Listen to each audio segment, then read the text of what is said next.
Welcome to Politics Done Right. I am your host, Egberto Willies. This is a progressive program that will take the mystery out of politics. This is the program that will encourage you to make sure government becomes we the people.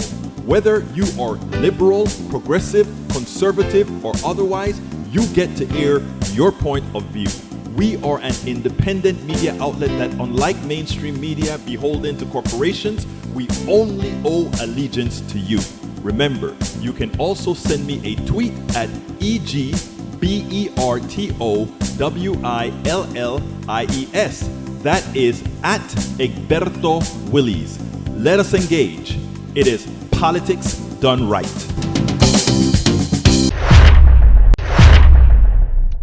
Well, folks, welcome to one more edition of Politics Done Right. I'm Egberto Willies, your host. Thank you so kindly for being a part of the show. We're going to have a great show for you today. And no, Alistair Waters, I'm not on the road today. I am back in the comforts of the studio where I can actually type, see the chat, talk to you, and do all that good stuff. Anyhow, welcome aboard. Welcome aboard. AVQ numero uno in the house. Michael Rudnin, how are you doing, my dear brother? We also have Bridge MCP. Hey, y'all, she says. And Alistair Water is in the house, along with E2247 saying, Mitakuya Owasia Aete Petua Beti. All my relatives, good day. Today's will be the greatest ever visit. And I hope I spoke your language correctly, my friend. I tried. Melanie Keelan is in the house from Barcelona, Spain. We also have with us today Eric Hayes. And para ver, those are what we have so far. Don't forget. E2247. I worried about it when you dropped suddenly, so I am grateful to see you expressing good health. I dropped and I didn't know. I thought I was transmitting all along.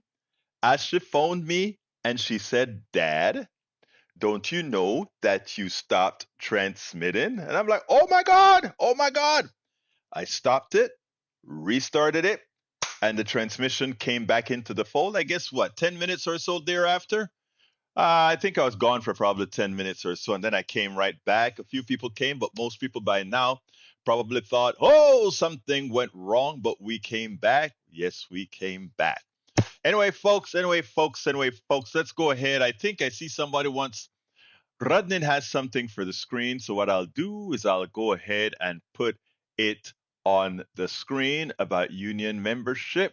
Bear with me as I do that to make sure. Oops, too big. Get down there, people. Get into that slot. That's your slot right there. I'm going to get out of this slot and I'm going to put it on the screen for you all to see. As union membership declines, income inequality increases. Union membership and share of the income going to the top 10%, 1917 through 2019. Share of income to the top 10% in the blue line, which is constantly growing. And the union membership, it goes down. So, as it turns out, as union membership goes down, then most of the money goes to the top. But guess what? We plateaued and we've started to make a change. That 2020 figure that you see there in that chart is going to be substantially changed, in my humble opinion, pretty soon.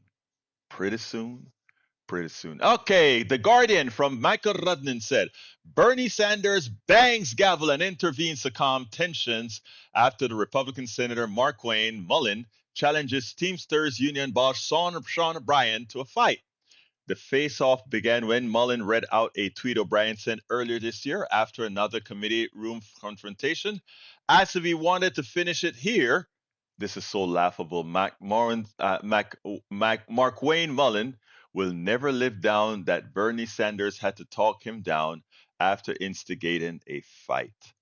These guys are children. These guys are boys. You don't see women do that. Well, Marjorie Taylor and Boebert, I guess, whatever Boebert's first name is. But most of the time, you don't see them do that. But those guys are so childish. Oh, we'll pick up our fists and we'll fight it off. That is so stupid.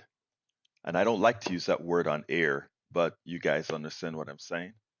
All right, Michael Rodney also says, can someone do me a favor on if any video you've already watched with Israel Palestine as a topic? Please type ceasefire in the comments, then refresh after 2 minutes to see if your comment is still there. Just one word, ceasefire. When I do this, the comments get auto deleted as if YouTube is shadow banning the ceasefire hashtag. Oh wow, I didn't know that. Anybody tried it? Try to validate what Brother Rudnan is saying there. All right, let's see what else we got here. AVQ says, can someone do me a favor? Oh, I read that one already. What else have we got here? Ricky says, Egberto, that is the greenies should be pissed about polluted drinking water in your area, but for all of Houston. Two forks of the San Jacinto River with two different color normals and white from pollution. Where is the media like you reporting on this? Nowhere, because there is no ideology to it. That's not true. If you drive, let me just give this, Eric. The TCEQ and all these other environmental agencies have failed us and they continue to fail us. But we have to be supportive of these guys, or rather, we got to be supportive of politicians who really care about the environment. If you go up 242, you'll see humongous mulching plants right on the San Jacinto riverbed. You'll see rock crushing plants on the San Jacinto riverbed, a riverbed that floods all of the times. What are you talking about? We talk about that all the time. But we can't get the regulations to fix it. Why? Because you guys don't like regulations. Republicans don't like regulations. So, my friend, before you say those things, and by the way, the guy who writes that blog, reduceflooding.com, he's actually a friend. He's a pretty, I guess, right of center, but he's a good guy. Forgot his name, but he's a good guy. All right. E2247 says, Egberto, I was worried. I read that one already. Eric says, question, is this your typical drug story talked about on your show? Former UH basketball star Reggie Chaney died of fentanyl overdose. Medical examiners rule. This is why our Southern policy from Washington needs to change. Really? Tell me, how does changing our policy on the southern border stop that person from getting fentanyl to quelch his pain, to squelch his own look? One of our members recently asked the question, why are so many medicating with drugs, whether it be fentanyl, alcohol, marijuana, whatever the case it may be? Why are people doing that? It has nothing to do with, with it coming across the border. Coming across the border is fulfilling a capitalistic dream. That capitalistic dream says if there is a need, if there is a demand, supply will appear. So instead of us trying to fight the supply, what we must fight is what's causing people to use the drugs. Our system fails because we continue to follow the supply side methodology. And it's simply wrong. It's sick. It makes no sense. Oh, you think if you cut the supply that the need is going to go away? If you had a supply that had no need, that supply would go away. Come on, man. Stop buying into the right-wing ideology, because actually it's based on intelligence. Let's remember that. On intelligence. Welcome aboard, Lee Grant. He says, hey, y'all. Paul Plum is in the house from ATL, Atlanta. But he says, Egberto Willis, screen. Oh, the screen. What's wrong with the screen? I have it on the screen. I think I put it on the screen. It's on the screen. Oh, for the screen, you want something new. Okay. I missed. I thought you were telling me I didn't put Rudnan stuff on the screen, so I will put it on the screen. Oh, wow. You want to get me in trouble, Breach, but I'm going to read it because it makes sense. Let's read this. Auschwitz-Birkenau, 1940 to 1945. Hitler killed 200,000 children, mainly Jews. Average 127 children per day. Slaughter over. All right? Gaza stripped. October, November 2023, children killed 5,000, mainly Muslim. Average pace 178 children per day. Slaughter ongoing. Look, it's not controversial to tell the truth, right? And the truth is, I see a big difference between Hamas and Netanyahu's driven IDF. And that is, and I say this, I don't take pleasure in saying this, but Netanyahu is worse. The numbers speak for themselves. The numbers speak for themselves. If you say, how many people have how many people have Hamas killed? Oh, wow, they committed horrendous tyranny. They a horrendous terroristic act. They killed 1,200 people. Then you say, okay, how many people in retaliation did Netanyahu and the ADF kill? 12,000 people, 10 to 1. 10 to 1. Now, forget about history for a second. Let's just look about the life of human beings. Don't be fooled by the propaganda. Don't allow yourself to think differently. When 10,000 Panamanians died to get Noriega, 1 to 10,000, or for those who want to accept the 4,000 numbers, 1 to 4,000, whatever number you want to accept. Whatever number you want to accept. Don't justify that when these superpowers come out to kill, the killing becomes a killing field. And there is absolutely no justification. You can create stories, you can create narratives, you can try to justify it. It cannot be justified. If you stack 12,000 bodies and stack 1,200 bodies, they're all dead. They are all dead. And you just bring somebody from outer space to take a look at that. What do you think they see? What do you think they see? And for them to just say Israel has the right, which they do, Israel has the right to defend themselves. Yes, they do.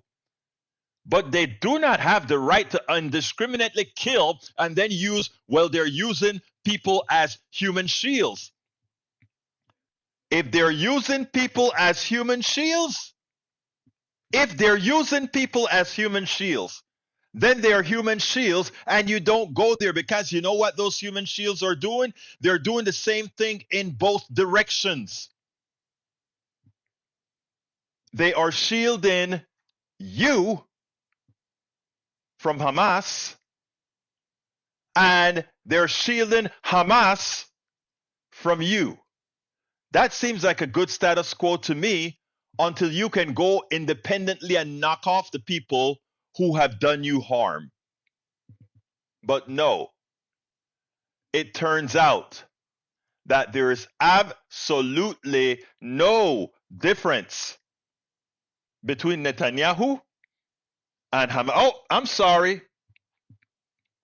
There's a 10 to 1 difference between Netanyahu and Hamas. Netanyahu kills a lot more.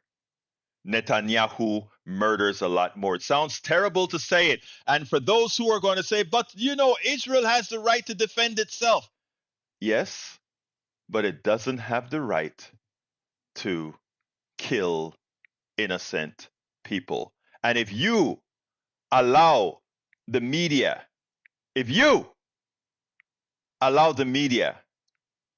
to justify what is happening, if you do that, you're complicit. You're complicit. And the blowback, unfortunately, when blowback comes in these situations, the blowback doesn't only affect those who were unsympathetic. The blowback doesn't affect those who actually were righteous. In fact, if you take a look at some of the people who Hamas murdered, some of the people who Hamas kidnapped, they were good people. They were the people that were looking for peace. My God, folks, we have to tell our government. I agree with all the people who say ceasefire, ceasefire, ceasefire. I agree. Lee Grant says, how will you get Hamas to agree to a ceasefire? We don't have to get Hamas to agree to a ceasefire. Hamas isn't the one releasing tons and tons of bombs. You know what drives me crazy is the asymmetry.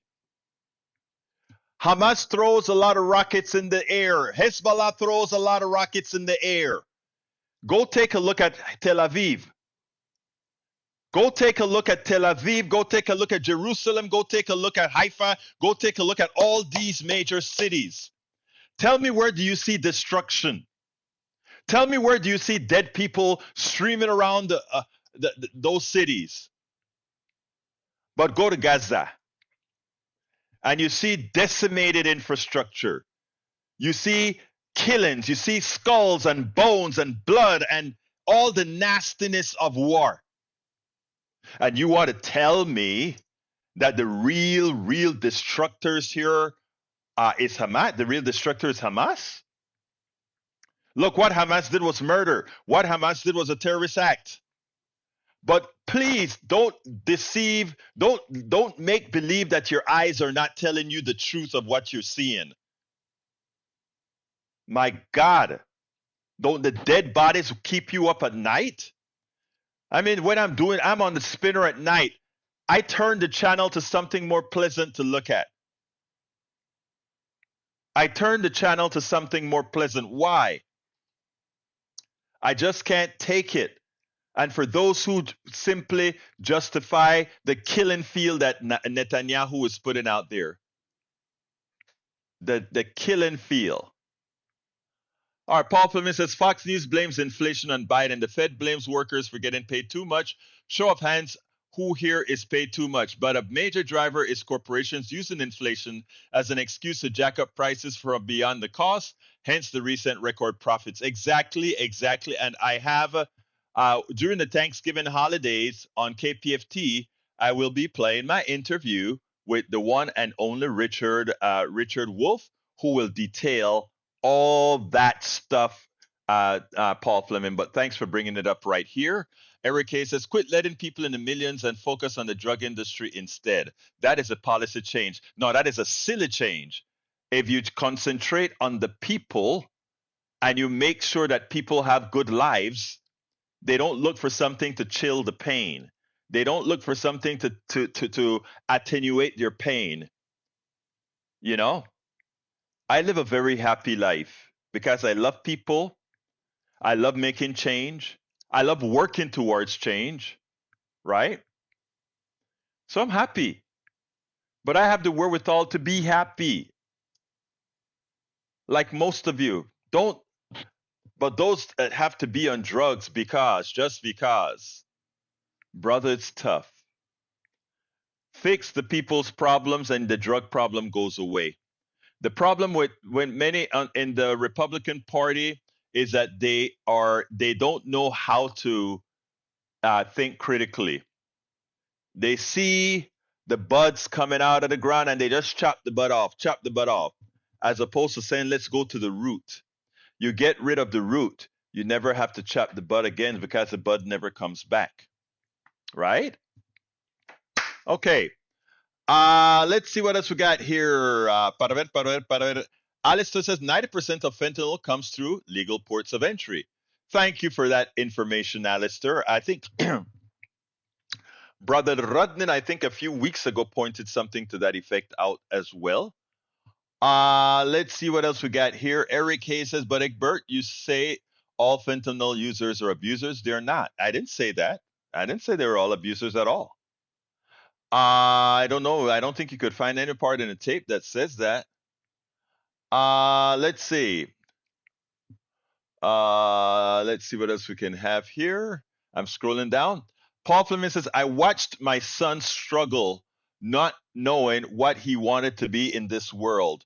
Drugs was his escape. As a parent, I wish I could have known in the begging out, but when I found out I couldn't reach him, fentanyl use is a world crisis. Exactly, Paul, exactly. And I remember that fateful day. I was in DC taking care of my daughter.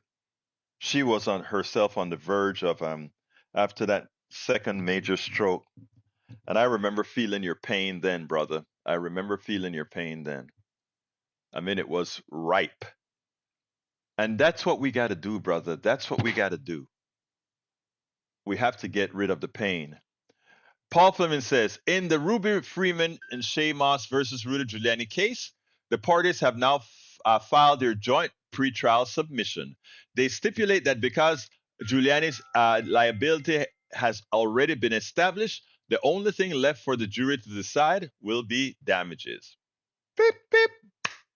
Yes, sir. All right. Let's see. E2247 says, to win 2024 election, who do you want to be POTUS for the sake of yourself and family? I think that answer should be self-explanatory. E2247, right? All right, let's see what else we got here. Paul Fleming says number of striking workers in 2021, 141,000. In 2022, 224,000. In 2023, 453,000 and counting. I love that. I love that. Michael Rudden says indiscriminate slaughter is a war crime. Brother, you're correct. You nailed it. Let's see what else we got. Let's see what else we got. Para ver. We have, so, PDR Posse, I ask you, from E2247, which mode of authority does POTUS 45 rely and upon which does 46 rely? To win 2024 election, who do you want to be POTUS for the sake of yourself and family? Definitely 46 over 45. I'm with you. All right, from Bridge MCP, we have US and China on cusp of deal to crack down on fentanyl. US officials are finalizing an agreement with China to crack down on the export of the source chemicals used to make fentanyl, according to the two people familiar with the matter. The deal, which has been a priority for the Biden administration, is expected to be finalized and announced in coordination with President Joe Biden's summit meeting in San Francisco Bay Area Wednesday with Chinese President Xi Jinping. The agreement will target companies that produce and export the source material to make the deadly synthetic opioid, said the people, who cautioned that the deal would not be finalized until its announcement. The goal would be significant limit the flow of precursor materials to Mexico, the people said. But here's a problem with that, even as we see that, right? The problem with that is as the supply goes down, and the demand stays the same, goes up a little or whatever, that makes the price of this fentanyl go up, right? Because there's more competition for the fentanyl. And since it's going to be higher for these people are going to commit more crimes because it costs them more to get the drug. Again, the only answer is to help people not need the drug. That means making their lives bearable. It's not rocket science. It's not rocket science at all. All right. A new documentary, What I Want to Know, is a heartbroken love letter from 13 Iraq and Afghan veterans to our American public. It's seriously not an entertainment film. I hear you. Michael says, if Israel calls for a ceasefire, stops firing into Gaza, and Hamas continues firing, then we can talk about returning fire again. But it's on Israel to call that ceasefire first. And not only that, it's on Israel. We have drones. We have all the technical things you want. We just got to do it. All right? That's all. That's all. That's all. All right. Tom C says, YouTube won't stream my limerick about Gaza from Facebook. That's a shame. It's a shame. Let's see what else we got here. Bree says, oh, wow, Tom. AVQ was just saying ceasefire was being dropped on YouTube too. Well, here's Tom Sarnik's limerick. And you know, I have to kind of read it in my head first because I want to always do it justice. All right. All right, here we go with Tom's limerick. In a hostage situation, what would the police do? Should they bomb the house and kill every Arab and Jew? Or would they try to minimize the cost in lives of innocent or lost? Aren't 2 million Gazans hostages too? Once again, using today's data, using today's info, Tom comes up with another good limerick. Good job, Tom. Good job, Tom. All right, let's see what else we got here. Paul Fleming says, I just found this new. A lawyer who declined to represent Donald Trump when asked tells Jill Wine Banks and me that Trump is in big trouble. Find out why by watching or listening below. You got to tell me a little bit more, Fleming. Why? Give me another punchline for that sentence. Michael Rene says it should be to no one's surprise that DL doesn't understand the difference between symmetric war versus asymmetric war. Symmetric war is army versus army, not tit for tat. Asymmetric war is army versus insurgency, and you have to be very careful not to kill civilians or become war criminals worse than your opposition, which right now Netanyahu is much worse than his opposition. All right. Either does 45, he's worse. Biden stutters, Trump lies, Rance doesn't know anything, blah, blah, blah. Oh, and in 4 court cases, sex offender, 91 charges, he's a choice. Democracy, not fascist. Not fascist. All right, we got also, para ver. Mike Cisak is in the house. He says Democratic Party is the party of fascism. Mike, stop looking in the mirror. Put that mirror down, Mike. Okay. Projection. All right. Anyway, yesterday, guys, the reason I did the program from my car as I was driving to a press conference was because, and this applies all over, right? We have a district attorney. Her name is Kim Ogg, that has done many, many things that we consider outside the scope of what we as Democrats believe in. And the truth of the matter is, whether one wants to accept it or not, yes, Texas may still be a red voting state in its totality, but we are a very blue county. So, I mean, there is a resolution that's been attempted to put there against the DA. I won't go into the resolution right now. I just wanted to make sure that I had it while I play 2 things. First of all, I'm going to play Lauren Byrne. Lauren Byrne is actually one of the district attorneys that worked for Kim Ogg here in Harris County. And by the way, this applies all over the country. We need to go after these district attorneys that come into office under the pretext that they're going to be fair, balanced, and do their job. And when they get there, they try to appease too often the police, too often the bail bonds folks, etc., etc. Anyway, let's go ahead and listen to Lauren Byrne and what Lauren Byrne had to say about this district attorney that we intend to vote out of office in March.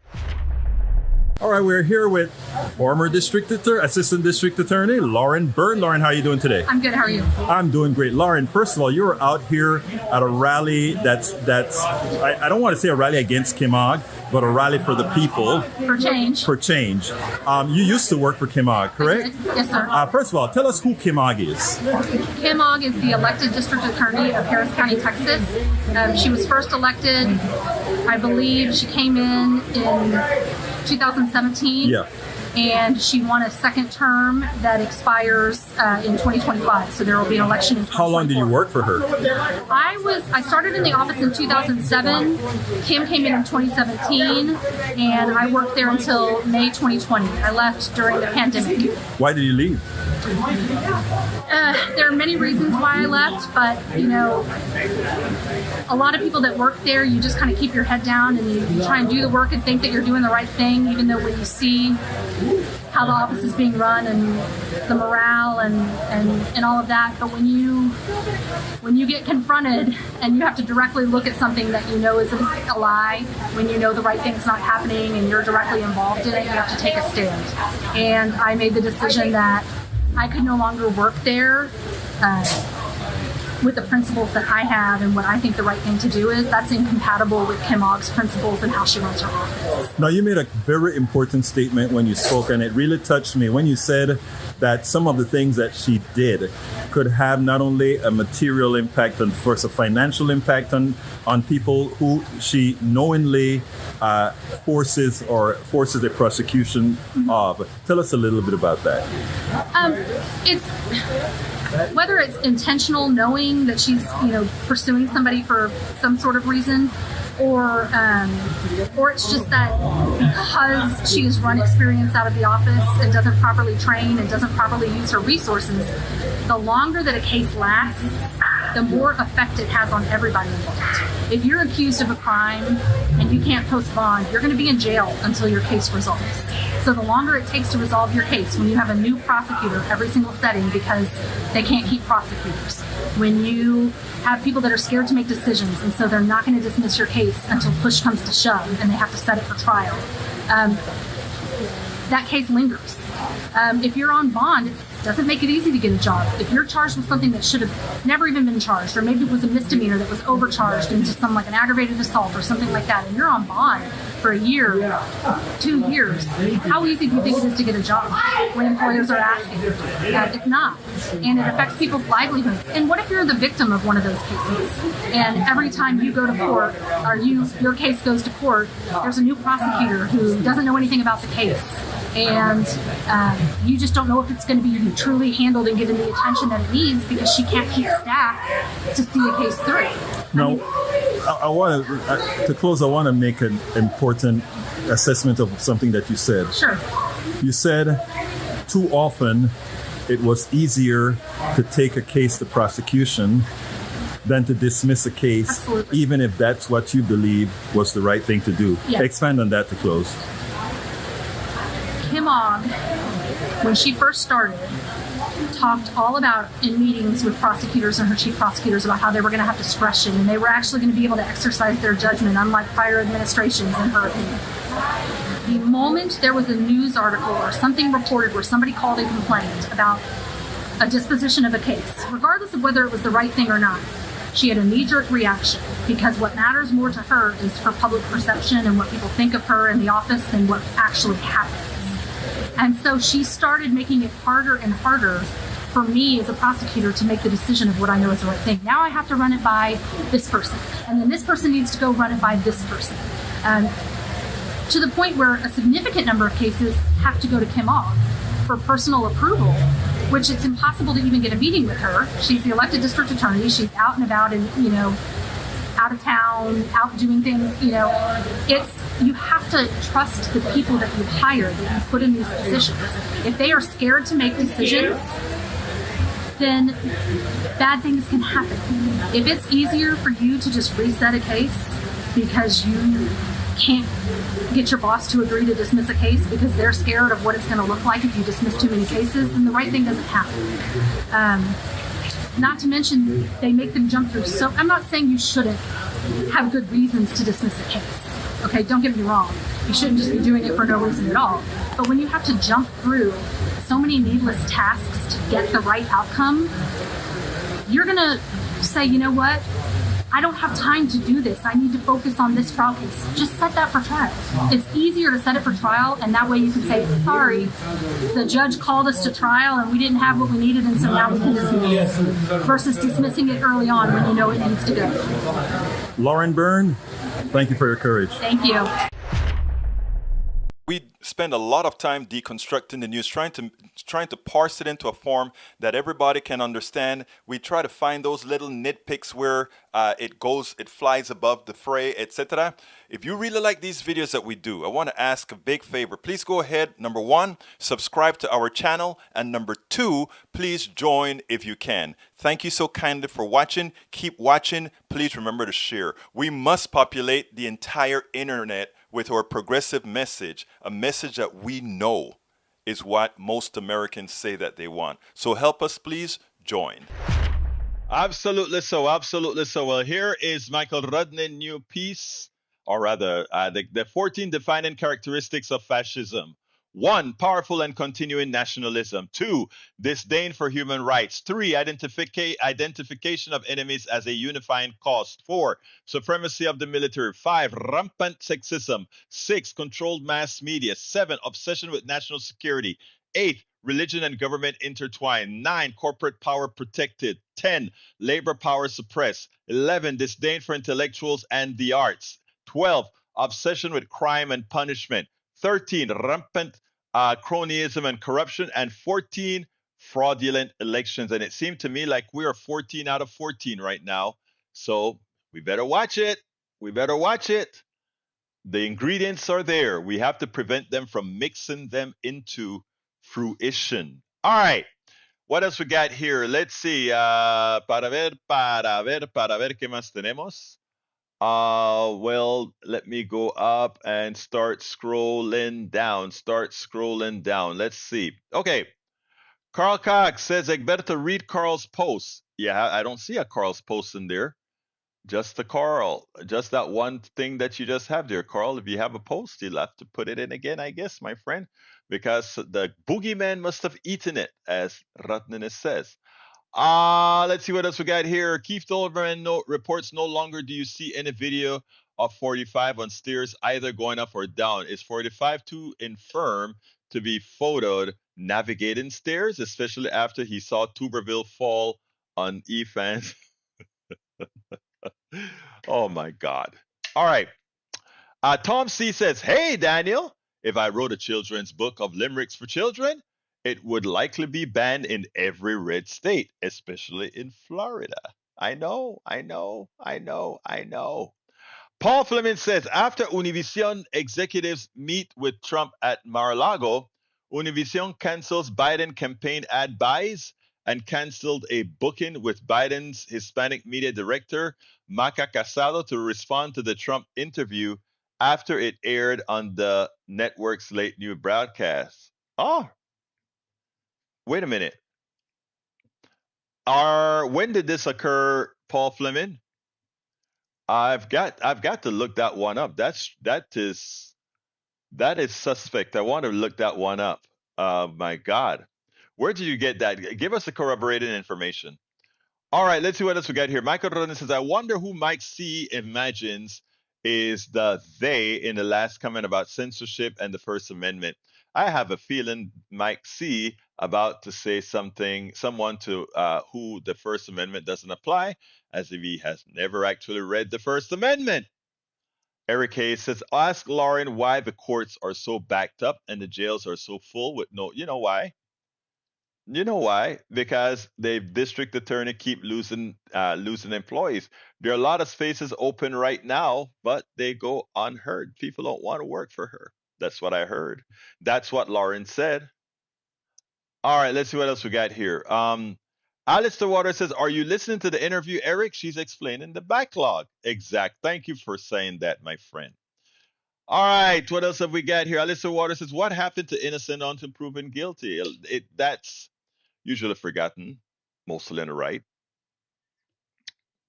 Sometime on the left too, but hey, we got to do what's right. British MCP says, you are wrong, DL. Trump and many GOP are fascists. Read the list. Michael Rezegberta, the point of the checklist was to compare the Democratic and Republican parties, not look at our nation as a whole. The we in the comparison is the important part. I am saying we as the nation, because we as a nation have put those Republicans who are pretty close to a 50% in a lot of these areas to allow that to occur. I get it. I get it. I get it. Katie Fang reported this yesterday. Oh, okay. I like Katie Fang, but every now and then Katie Fang, doesn't back her stuff up with the actual data. So I have to read a little bit more on that one before I just take that one at face value. Okay, what else have we got here? What else have we got here? Okay. The other video that I want to show is Tiffany Rochelle. Her son was murdered by a cop who then got no bail. I want you to listen to this and then we'll take it on the other side.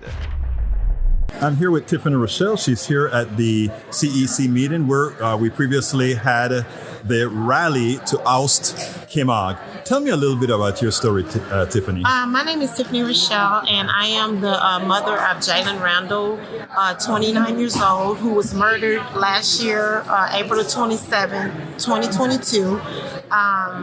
They were going out into the neighborhood to do a warrant pursuit, and my son got into a vehicle with his friend, and they proceed on to leave the neighborhood. However, the undercover police got behind them. Once they got behind them, they went some ways, maybe in the community, maybe 20 miles per hour. And as they were going, Shane Privet was actually behind my son. He made the statement that he would not live to leave the neighborhood. That's what let's say who Shane is. That's a police officer that was chasing your son. Shane And he Privet said, and it's on camera, that your son will not see the end of that day. He said that, this is word from word, he said that he will not live to leave the neighborhood. Okay. And once he did that, he made that statement, HPD came out of nowhere, did a pit maneuver. The car turned around. Now he's facing the officer, Shane Privet. On the passenger side of the undercover car, my son was on the passenger side of his friend's car. He gets out the car. My son gets out the car. Shane Privet gets out his car. My son, Jalen Randall, gets out of his car. He said, put your hands, before hands came out of his mouth, he shoots my son. And the bullet hit on the side of his neck. And after he shot his gun, he said, oh shit. Mm-hmm. So then they handcuffed my son. They dragged him across the sidewalk. And that way. And tell me, why did that first of all, sorry to hear about your son.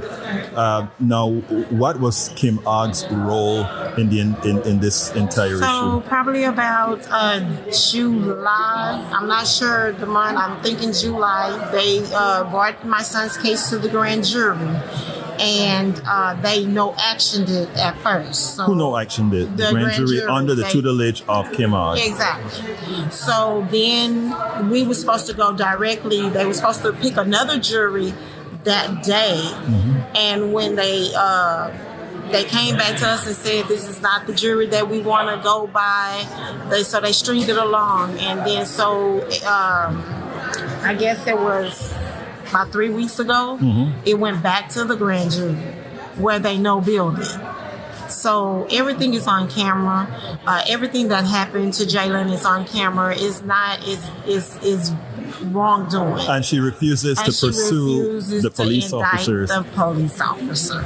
So that's what we're fighting, and we're going to continue to fight until we get justice. Well, Tiffany, sorry to hear about your son.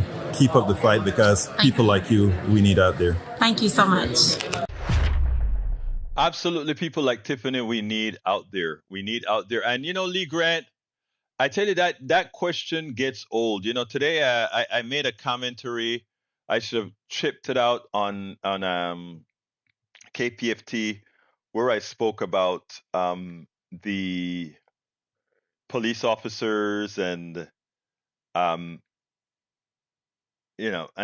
always having to be wondering how they are seeing you. Because let me tell you what drives me crazy, including with the statement that you just said, Lee Grant. If I walk into a store today, even today, I guarantee you, eyes will be on me. I will be followed. A lot of stores in the mall, I'll be followed.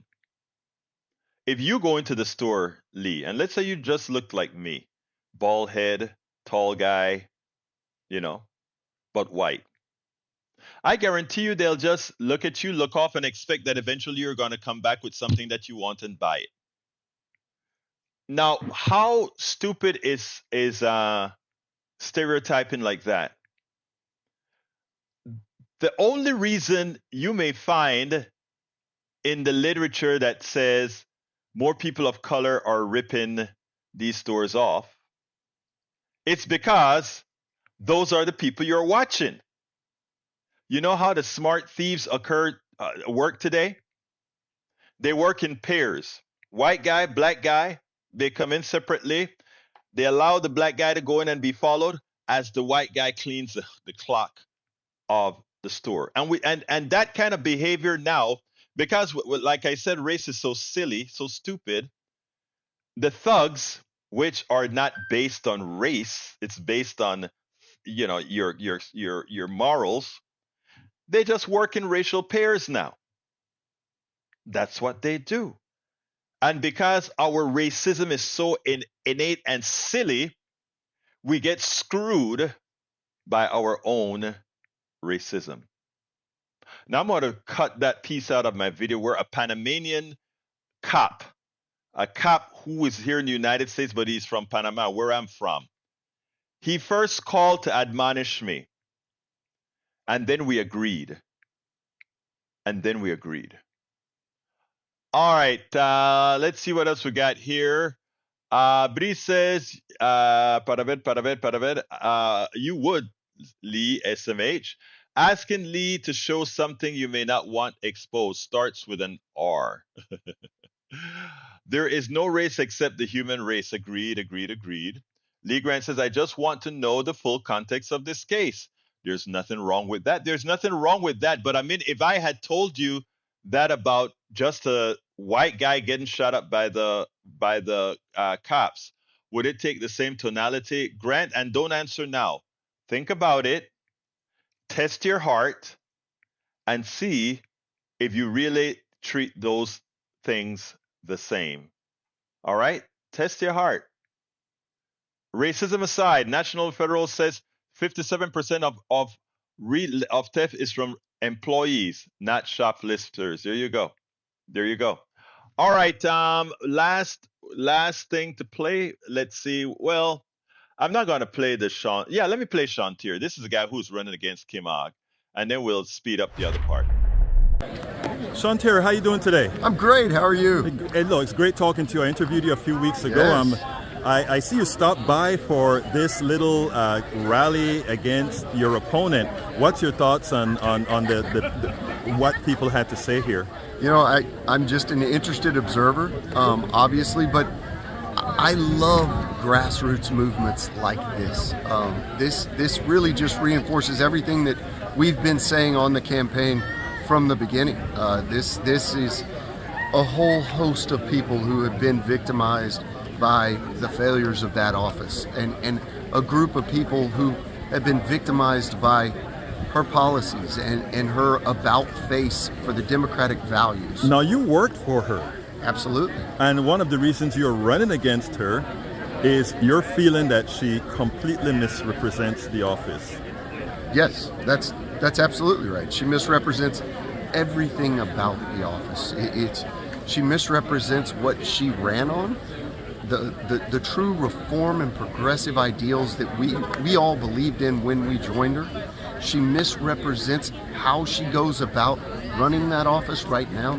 The office is completely bereft of any talent left. Everyone's left. No, let's get something clear here, because you're out here, but you had nothing. Did you have anything to do with this movement that seems to be developing organically? Not at all. I found out about it last week from the Chronicle when they talked about the resolution at that time with 60 some odd precinct chairs. I haven't been involved at all, but again, it reinforces everything that we've been saying. Well, you got a hell of an endorsement. Yes, so tell a little bit about it. It was amazing. It's something that we've been talking about for a number of months. Judge Hidalgo endorsing me one of the highlights of my professional career in any capacity. She's been somebody who is just one of the most courageous leaders that we've had on the Democratic side in decades. And for her to get behind my campaign and talk the way that she talked about this race and who she knows that I am, it was an honor and something that I'll remember forever. It's not easy for somebody to come out against the district attorney. It takes a lot of courage. Thank you very much. My pleasure. Thank you. And that was Sean Terry, who is going to be, I think he's going to win to be the new district attorney of Harris County District Attorney. All right, and again, Daniel Ledo, Lina Hidalgo is not a child. She's a 32-year-old woman. It's I don't know why it is that we so often, if it was a 32-year-old man, there's nobody would be saying, oh, the child or anything like that.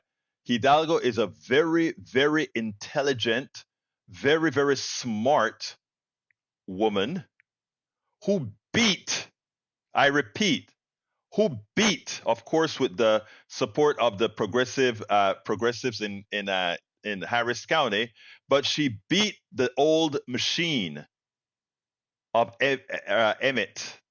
Okay, Ed Emmett, she beat the machine. Period. Anyway, folks, the other two subjects that I wanted to cover today had to do with, of course, the fossil fuel firms are building a bridge to chaos. More than 1,000 fossil fuel companies around the world are currently planning to build new liquefied natural gas terminals, pipelines, or gas-fired power plants, even as scientists warn that fossil fuel expansion is incompatible. I repeat, is incompatible with efforts to prevent catastrophic global warming. That's according to an updated database released Wednesday by Urgewald and dozens of partner groups, described as the most reprehensible public database, most comprehensive database. All right, let me take this call real quick. 866. Oh no, that doesn't seem like a real call, so I'll hang up on that one. That's not a real call. All right, ignore. There we go. All right. Described as the most comprehensive public database in the fossil fuel industry, the global oil and gas list covers 1,623 companies that are operating in upstream, midstream, or gas-fired power sector and collectively account for 95% of global oil and gas production. The link to the story at Common Dreams is within the blog, and we'll have that there. Likewise, 68% of the U.S. public wants Gaza cease-fire. So let's cease fire. Nearly 70% of Americans think that Israel should call a ceasefire in its attack on Gaza. A Reuters Ipsos poll released Wednesday has found around 68% of respondents answered that they agreed with the statement that Israel should call a ceasefire and try to negotiate, Reuters reported. When broken down by party, around half of Republicans and 3/4 of Democrats back this view, meaning President Joe Biden is acting against the will of the majority of his party as he refuses to urge Israel to stop its assault. The majority of Americans oppose this massacre of Palestinians in Gaza, so why is Biden still supporting it? Justice Democrats asked on social media. Go to the link. The link to the story in Common Dreams is in the blog as well. That will be posted very much shortly, my brothers. We have from my good friend Robert Davenport says, we should hold cops to a higher standard, not a lower standard with excuses for bad behavior. We allow them to carry and use firearms. A higher standard is mandatory. To which I say, amen. You're absolutely right, Brother Davenport. As usual, you're absolutely right. Let's get busy by saying, please support the program. And how can you support Politics Done Right? You can support Politics Done Right easily, very easily, my friends. Just remember that Politics Done Right is your program. Politics Done Right is funded by you. So please go to politicsdoneright.com/support. I repeat, politicsdoneright.com/support. That gives you all the different options that you have to support the program. Alternatively, please, or as well, I shouldn't say alternatively, as well, consider giving us a coffee a month by becoming a paid subscriber of our newsletter, politicsdoneright.com/newsletter. politicsdoneright.com/newsletter. Please consider becoming a supporter of our newsletter today. politicsdoneright.com/newsletter. Anyway, folks, it's about that time that I need to get out of here. I want to thank all of you for showing up. You know I love you. I couldn't do this without you. We're changing the world together. Call to action, says E2247, Quincy Institute. Let's see what that is all about. Giving guns to people who have businesses. Let's see. Film what you want to know. Let's see. I'll put it on the screen real quick for you, E2247. I haven't read it, but if you put it there, that means it's probably something good. So therefore, on the screen, as requested by E2247. Alyssa Water says, giving up guns to people who have no business owning firearms. Exactamente. All right, there it is. The film screening of, let me put it so that everybody can see. And let's see if there's a link for me to put in there for them. Let me just put the link oh, you have the link in there already. All right, but he says, Egberto, it's not just the US, Europe, it's also into the ceasefire. Like the imagine I showed from Northern Ireland, the protests are worldwide. I mean, actually, Bridge, before I go, I want to say this real quick. I could not be more impressed with Ireland. Ireland have been in their parliament, they have been hitting Netanyahu for the war criminal that he is harder than any other governmental body I have seen thus far. To which I say to Ireland, kudos, my brothers, kudos, my brothers. Don't fall for the false anti-Semitism. I have Jewish family. I have all kind of family. I won't allow anybody, because I believe in life, to somehow try to make our fight for life anti-Semitic. We cannot fall for it. That is what they're hoping for. They're hoping that you are so scared for being called anti-Semitic that you're going to allow Netanyahu to murder, pilfer, and plunder. No. No podemos hacer eso. Israel, Netanyahu, es un asesino. Netanyahu is a killer. Él es un matador. Anyway, folks, thank you so kindly for being here. Robert Davenport says the Irish know a popular country can still be a harsh occupying power. They've seen it with Great Britain. They've seen what Great Britain has done in Northern Ireland. Bridge MCP has taught us about that as well, her personal experiences. We understand it. My name is Egberto Willies. This is Politics Done Right. And you guys know how I end this baby. I am what? Oh.